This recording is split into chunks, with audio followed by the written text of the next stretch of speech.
Vous écoutez l'émission Il est écrit en balado-diffusion. Il est écrit, c'est un autre regard sur le monde et nous-mêmes à la lumière des pages de la Bible. Bonne écoute.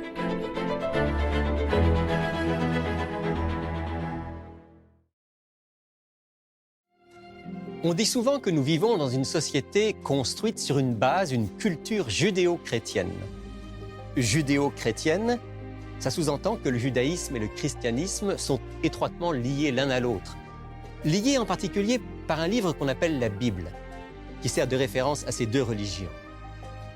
Et pourtant, la plupart des chrétiens connaissent très mal la première partie de la Bible hébraïque, ce qu'on appelle l'Ancien Testament. Et ils pensent souvent que l'Ancien Testament n'est plus d'actualité.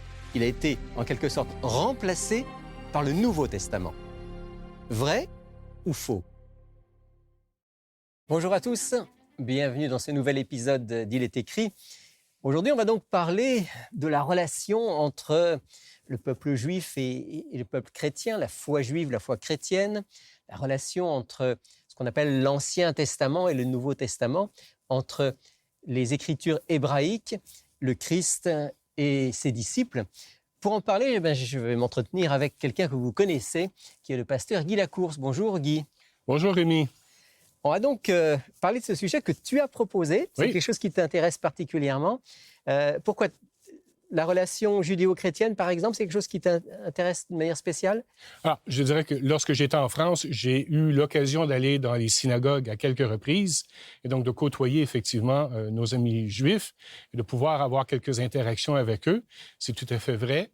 Et un de mes mentors qui était là-bas, qui était pasteur aussi, s'occupait justement d'un ministère en faveur des Juifs, donc à Paris plus particulièrement.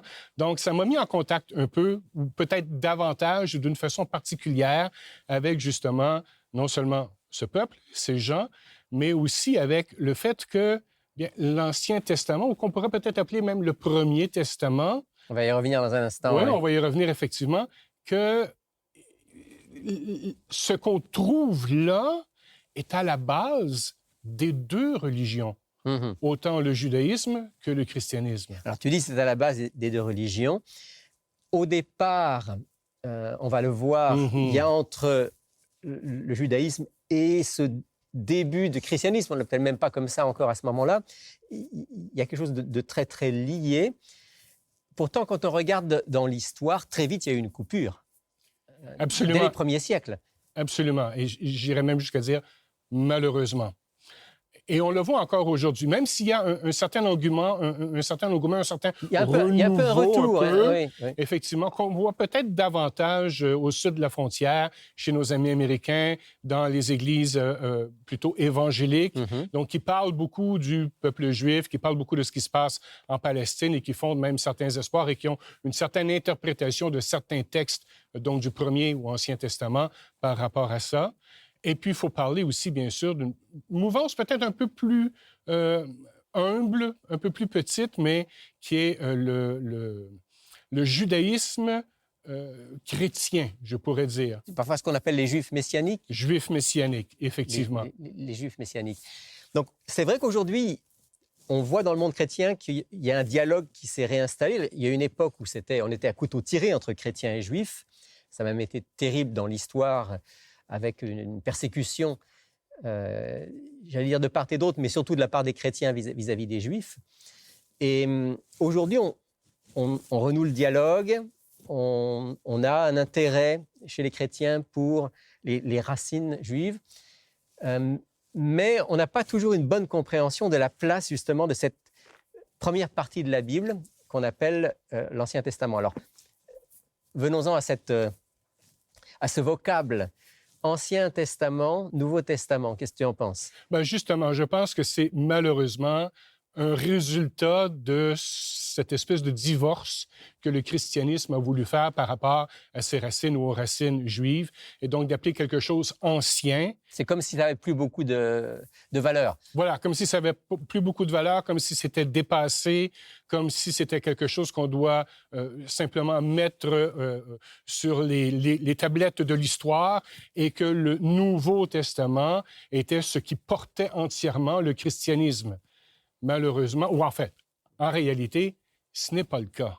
Alors, pour cette émission, Guy, je te propose que volontairement, on va parler de Premier Testament, hein, ou écriture hébraïque, Mhm. hein, de telle sorte qu'on ne se place pas dans cette perspective de dire c'est de l'ancienne histoire, d'autant plus qu'il faut quand même rappeler que au départ de la foi chrétienne, il y a un homme qui est donc Yeshua, Jésus de Nazareth, Oui, qui était juif. absolument, de la tribu de Juda.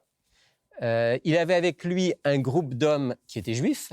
Tous, effectivement. Bon, quelques-uns qui étaient de chez les Grecs, mais essentiellement, ils étaient tous israélites.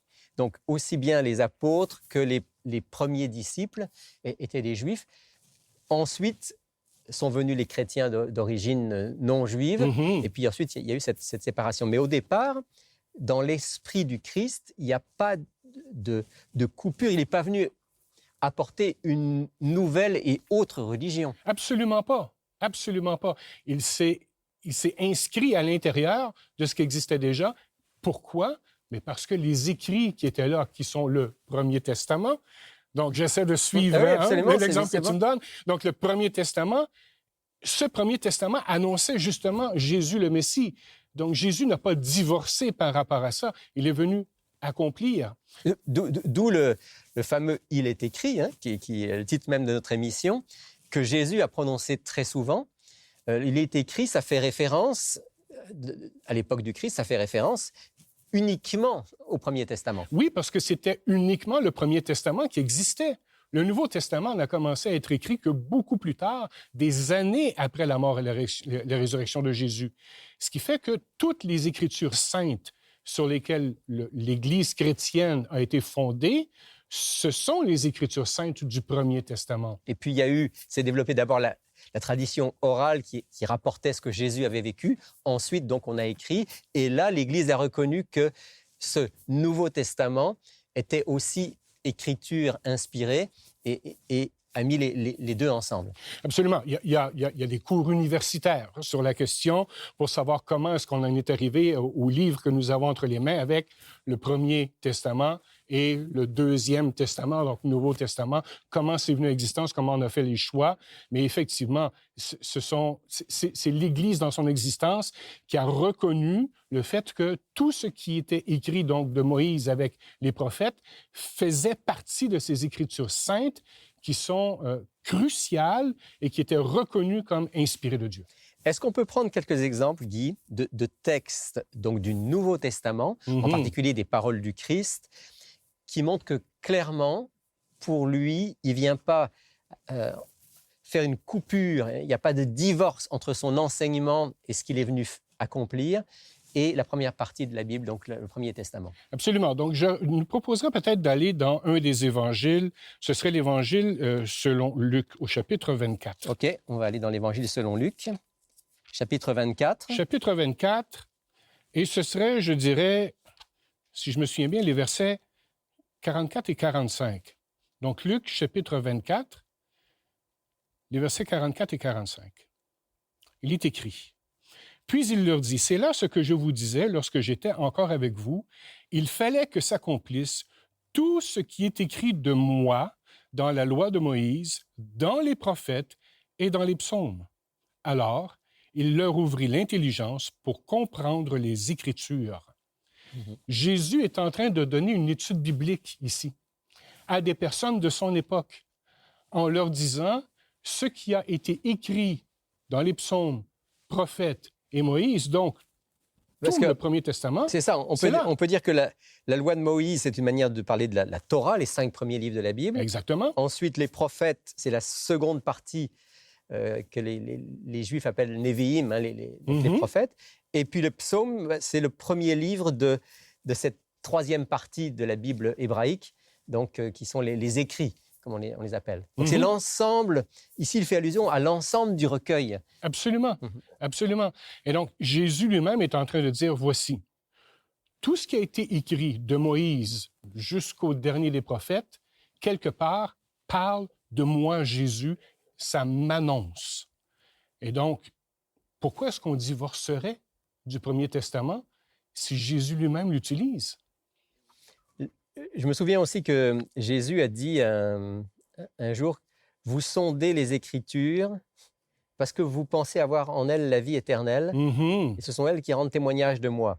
C'est exactement la même chose. Ici, on voit Jésus qui fait l'étude biblique. Et là, ce dont tu nous parles, c'est Jésus qui dit qu'il y a dans les Écritures matière pour cette étude. Donc, il fonde même sa revendication d'être le Messie promis sur les Écritures. Il dit, en fait, si vous voulez être certain que je suis bien celui qui devait venir, le Messie promis, le sauveur de l'humanité qui devait venir, allez voir dans ce recueil qu'est la Bible hébraïque. Tout à fait, exactement. Et donc, nous, aujourd'hui, on a aussi tout intérêt à ne pas divorcer avec ce Premier Testament, mais plutôt à aller puiser à l'intérieur l'enseignement que les apôtres eux-mêmes avaient et sur lequel ils se fondaient. Il y a une richesse extraordinaire dans ce texte. On s'arrête juste un instant, Guy, juste pour que je présente à nos auditeurs notre offre de la semaine, ou plutôt nos offres de la semaine. La première offre, c'est cette très belle Bible, la Sainte Bible, version second 1910, qui est une Bible avec, bien sûr, le Premier Testament et le Nouveau Testament. C'est une Bible à onglet et c'est une Bible dans laquelle vous avez les paroles du Christ en rouge. Tout à l'heure, on va y revenir, mais je vous recommande vraiment, si vous ne possédez pas un exemplaire de la Bible ou si vous voulez en offrir un, cet excellent ouvrage complet, Premier et Nouveau Testament, la Sainte Bible, avec les paroles de Jésus en rouge.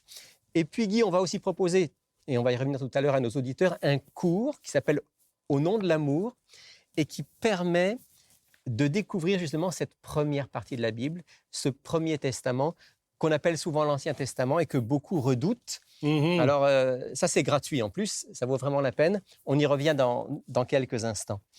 On va continuer, Guy, avec la question suivante. Jésus s'est clairement placé, situé dans la continuité du Premier Testament, qui étaient les Écritures. Il a souvent dit, donc, « il est écrit »,« comme il est écrit », etc. Est-ce que les disciples et les apôtres qui ont écrit le reste du Nouveau Testament ont fait la même chose? Tout à fait. Et je pense qu'on peut dire qu'un des plus grands apôtres, en tout cas un de ceux qui a le plus contribué à l'évangélisation, mais cette fois en milieu non juif, c'est l'apôtre Paul. Oui. Et l'apôtre Paul, justement, alors qu'il était à Rome, alors qu'il était vers la fin de sa vie, qu'il ne pouvait pas sortir, qu'il était donc, entre guillemets, en prison, mais dans une maison, si on peut dire. Il était assigné à résidence, on dirait aujourd'hui. Il recevait des personnes, il recevait des gens. Parmi ces gens, il y avait aussi, bien sûr, des personnes d'origine juive.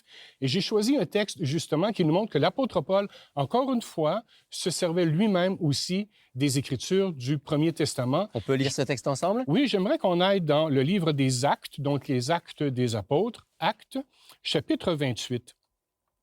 Et je vais me concentrer sur le verset 23. Donc, il y a des gens qui ont rencontré Paul et qui vont dire à Paul, « Écoute, on voudrait revenir pour que tu nous parles davantage. Et regardons bien ce qui est écrit au verset 23 de Actes 28. 28, verset 23. Ils lui fixèrent un jour et plusieurs vinrent le trouver dans son logis. Dans son exposé, il rendait témoignage du royaume de Dieu et cherchait, par la loi de Moïse et par les prophètes, à les persuader en ce qui concerne Jésus, et cela depuis le matin jusqu'au soir. Intéressant. Alors, il y a quelque chose de très parallèle entre ce texte et celui qu'on vient de lire dans l'Évangile selon Luc. Dans Luc, Jésus explique à ses disciples que ce qui vient d'arriver, sa mort et sa résurrection, c'était déjà annoncé, et il va chercher donc dans le Premier Testament. Ici, Paul fait la même chose, avec donc visiblement des gens qui sont d'origine juive et qui sont à Rome. Absolument, tout à fait. Et donc, c'est pour ça qu'il est important de comprendre que l'Église chrétienne, dans ses débuts, n'a pas divorcé avec les écrits du Premier Testament. L'Église chrétienne a été fondée sur ces écrits, parce que c'est là où on voit toute l'annonce du Messie. Ce qui fait que le Deuxième Testament vient bonifier le premier. Donc, si je peux dire encore, Nouveau Testament vient bonifier l'Ancien pour que les gens comprennent bien. Bien sûr. Ce qui fait que tout le corpus que nous avons ici est en réalité la parole de Dieu et non pas les comme s'il y avait deux corpus différents et qu'on devrait les séparer, mais tout ici est utile. On peut dire, quand tu as utilisé le mot bonifier, on peut dire que Jésus, il est venu quand même, il l'a dit lui-même, il est venu accomplir. Oui. Donc il a apporté une nouvelle dimension qui ne vient pas contredire ce qui avait été révélé par Dieu dans le Premier Testament, mais qui apporte quand même un éclairage supplémentaire. Et puis, quand je dis éclairage supplémentaire, j'ai presque l'impression que je dis trop peu, parce qu'il est la lumière, il est le chemin, il est la vérité, il est la vie. Donc, il est vraiment le centre des Écritures, depuis le début jusqu'à la fin. En ce sens, on peut comprendre que aujourd'hui, si on lit les évangiles, on a une affection particulière pour ces livres-là qui racontent l'histoire du Christ. Mais ce qu'il faut qu'on comprenne, c'est que c'est intimement rattaché à ce qu'il y a avant. Absolument. Parce que ça ne raconte pas une histoire qui est différente. Ça ne raconte pas une histoire qui est nouvelle dans le sens où ça n'a pas de lien avec ce qui existait avant. Ça raconte la même histoire, mais avec une perspective différente. Le Premier Testament raconte ce qui est à venir. Le Deuxième Testament nous raconte ce qui est venu. Et donc, ça nous présente cette perspective maintenant à travers la personne de Jésus, le Messie, et quand on lit les Actes des Apôtres, bien sûr, à travers l'histoire de l'Église à ses débuts. Le Premier Testament dit « il va venir » en parlant du Messie. Le Nouveau Testament dit « il est venu » et puis bon, il reviendra. Ça, c'est encore un autre aspect. Guy, d'un point de vue pratique, parce que là, on est en train de défendre le fait qu'il y a une unité dans ce livre, que le Christ se situe dans la lignée des prophètes et des hommes de Dieu qui ont écrit le Premier Testament. D'un point de vue pratique pour nous maintenant, croyants, chrétiens, puisque dans l'émission il est écrit, on se définit clairement comme chrétiens, qu'est-ce que ça change, le fait qu'on ait ce regard-là sur le Premier Testament, ce regard-là sur la foi juive, qui a une continuité avec la foi chrétienne, concrètement?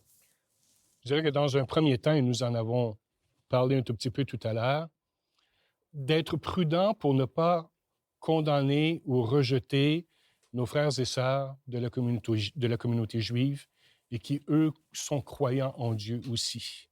On a le même Dieu. On a le même Dieu. On a le même texte fondateur. Absolument. Mais je vais aller plus loin et l'apôtre Paul lui-même, je crois que c'est dans l'Épître aux Romains, en parlait sans nécessairement qu'on aille voir, mais c'est grâce aux Juifs que nous avons le Premier Testament. Absolument. Ici. C'est grâce à leur travail acharné pendant des siècles, même plus d'un millénaire, que nous avons accès à la parole de Dieu.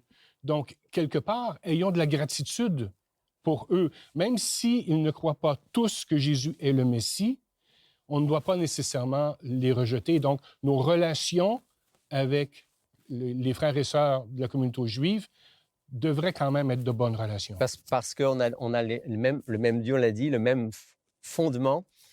Et notre maître, qui est le Christ, lui-même a profondément respecté cette fondation qu'était le Premier Testament. Absolument. La deuxième chose au niveau pratique que ça nous apporte, c'est de comprendre que les exhortations, les commandements, si on peut dire commandements, les conseils que l'on trouve dans donc, le Premier Testament sont tous en vigueur encore aujourd'hui. Bon, bien sûr, il y a des choses par rapport à... J'allais t'arrêter en disant... Au cérémoniel, oui, parce d'accord? Parce qu'il y a quand même les sacrifices qu'on ne fait plus, il n'y a plus le temple, etc. Mais ici, si je prends par exemple, et je pense que ça va parler beaucoup à nos amis qui sont évangéliques, qui sont chrétiens. Lorsque Jésus se fait poser la question, quel est le plus grand commandement? Et qu'il dit, tu aimeras ton Dieu de tout ton cœur, de toute ta pensée, de toute ta force. Et voici le deuxième, tu aimeras ton prochain comme toi-même. Ça vient du Premier Testament. Absolument. Ce sont deux citations, l'un du Deutéronome, l'autre du Lévitique. Absolument. Donc, ça vient en fait de la loi de Moïse. Et donc, ce n'est pas un commandement nouveau que ce commandement d'amour. C'est un commandement existant. Ce qui fait que dans ce Premier Testament, il y a panoplie de conseils pour notre vie pratique qui s'y trouve, et on ne devrait pas rejeter ça. Ça nous amène, Guy, à dire à quel point il est important qu'on prenne au sérieux cette première partie de la Bible. Parce que certains chrétiens, on va se le dire, certains chrétiens, dès qu'on parle de l'Ancien Testament, disent « Ah, c'était l'Ancien Testament ». Nous, maintenant, on est avec Jésus, on est dans le Nouveau. Jésus lui-même n'a pas eu cette attitude. Les disciples et les apôtres ne l'ont pas eu. Donc nous, on est appelés, au contraire, à le lire, ce Premier Testament, et à tenir compte de ces enseignements. Absolument. Prenons juste les 10 paroles, qu'on appelle aussi 10 commandements. Quand on regarde ces paroles, qui sont aussi des promesses de Dieu, je vous rendrai capable de... Est-ce que quelqu'un aujourd'hui dirait, « Ah oui, mais ça, ce sont de vieux commandements, donc j'ai le droit de tuer. Ce sont de vieux commandements, donc j'ai le droit de voler. Ce sont de vieux commandements, donc j'ai le droit de mentir pour en gagner un avantage. » En fait, la plupart des gens reconnaissent que ces 10 paroles constituent comme un fondement moral et spirituel de la société. Absolument. Et il y a une de ces 10 paroles qui est au milieu des 10 paroles, qui s'appelle le 4e commandement et qui parle du sabbat. Du jour du repos. Du jour du repos. Et là, malheureusement, à cause de ce divorce qui s'est fait à travers les siècles, où on a nommé Ancien Testament et Nouveau Testament, ce commandement-là en particulier sur le sabbat, on l'a perdu de vue. Mais on ne devrait pas. On l'a mis de côté. On l'a mis de côté, malheureusement. Ouais. Et ce que tu dis, ça me semble important parce que même quand on regarde dans l'histoire, ce passage du sabbat, du 7e jour, au jour du soleil, jour de la résurrection, donc le premier jour de la semaine, ça s'est fait vraiment en grande partie à cause de cette hostilité qu'il y avait entre les Juifs et les chrétiens dans les premiers siècles. Absolument. Et j'irais même jusqu'à dire que ça s'est fait essentiellement pour des raisons politiques. C'est-à-dire que les chrétiens qui adoraient Dieu d'une façon très semblable au peuple juif, parce que le peuple juif se faisait, disons, guerroyait avec l'Empire romain, les chrétiens qui, eux, ne voulaient pas, l'Empire romain guerroyait contre eux quand même, puisqu'ils n'arrivaient pas à faire la distinction. Entre les deux. Entre les deux. Ce qui fait que pour des raisons politiques, les chrétiens ont voulu se distancer du judaïsme et donc de certaines fêtes, et finalement même du sabbat, et donc ont changé le sabbat pour prendre un autre jour qui était plus favorable à l'Empire romain, qui était le jour du soleil. Ça, c'est un exemple. Un exemple. Parmi beaucoup de ces perles. Alors, on parle ici là, des commandements de Dieu. Ça, c'est quand même important. C'est fondamental.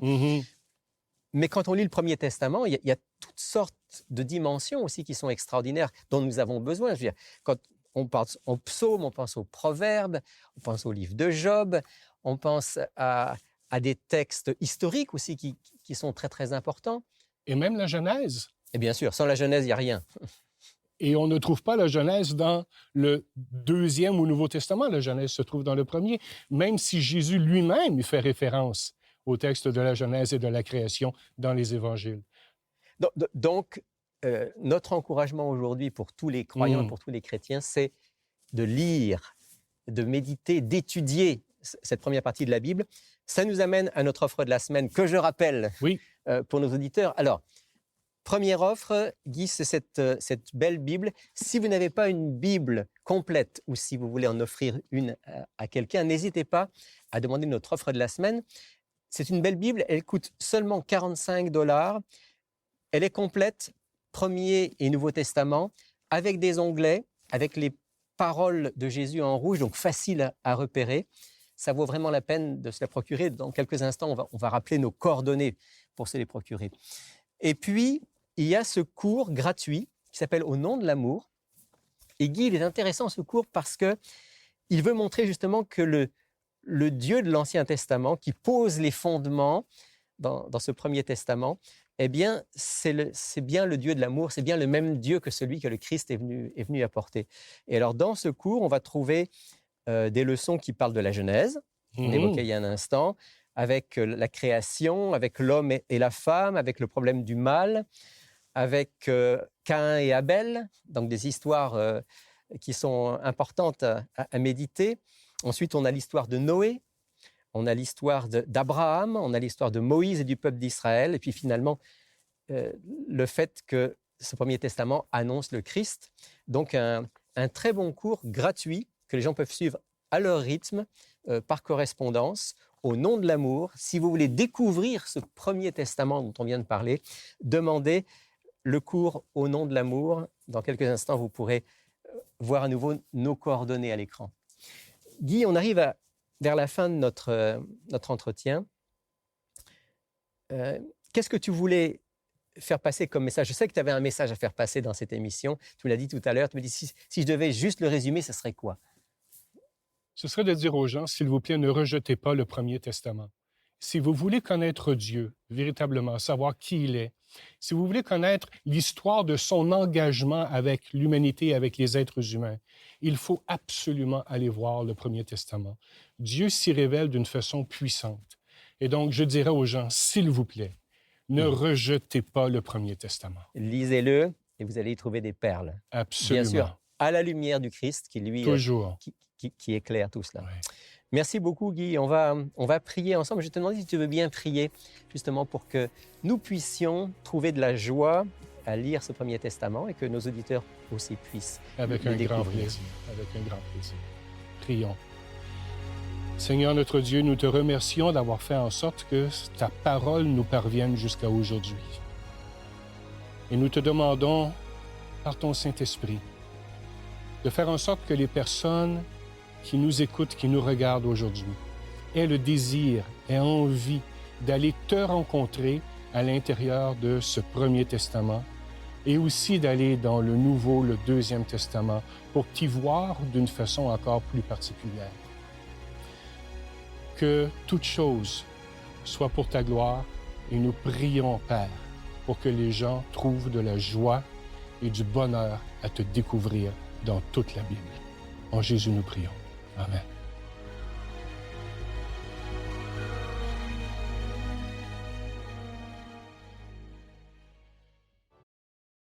Vous pouvez commander l'offre de la semaine sur notre site internet ilestécrit.tv ou nous joindre par téléphone au 514-729-3515 ou sans frais au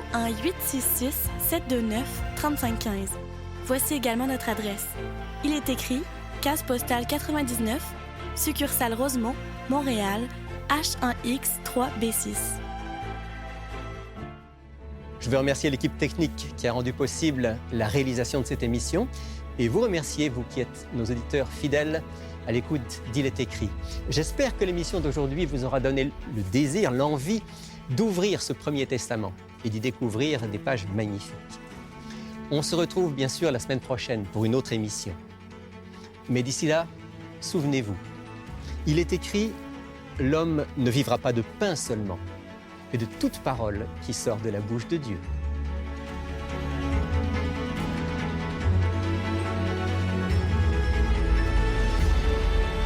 Cette émission a été préparée par l'équipe d'Espoir Média Québec.